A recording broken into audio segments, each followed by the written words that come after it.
İradə İbrahimova deyir ki, Azərbaycandan evimə Türkiyəyə gedəndə ət aparıram, çay aparıram.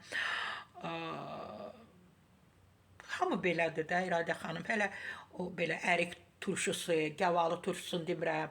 Hələ o yarpaq, tənək yarpağı özə nədə o belə plastik qablarda, kola qablarında doldurublar, aparırlar. Buradan hər şey aparırlar da. Hələ nanə, keşniş, şüyüd aparanlar var. Deyir ki, bura fərqli bir dadı var. İradə İbrahimova təki mən də istinad edirəm Bakı Newsə.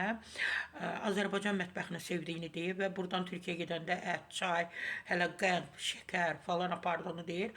Şəkəri mən zarafat etdim. Azərbaycan mətbəxinin dadı, ləzzəti heç bir yerdə yoxdur. Mən buradan İstanbula ərzaq aparıram, bişirirəm. Buradakı kimi ləzzətli olmur.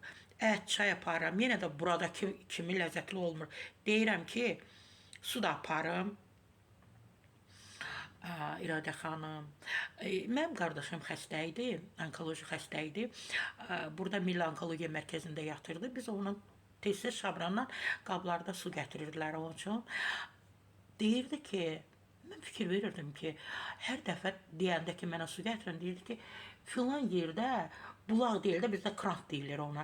Filan yerdə, filan küçədə elə bir yerdir ki, heç mənim ağlıma gəlmir. Deyirdi ki, oranın suyu çox dadlıdır. Həmişə məhz həmin yerdən ona su gətirirdilər. İndi İradə xanım, mən sizi başa düşürəm. Hələ indi utandınız deməyə, keşniş soğandan danışmadınız ki, Azərbaycandan hələ keşniş, soğan, şüd və zərid aparırsınız. Bilirəm.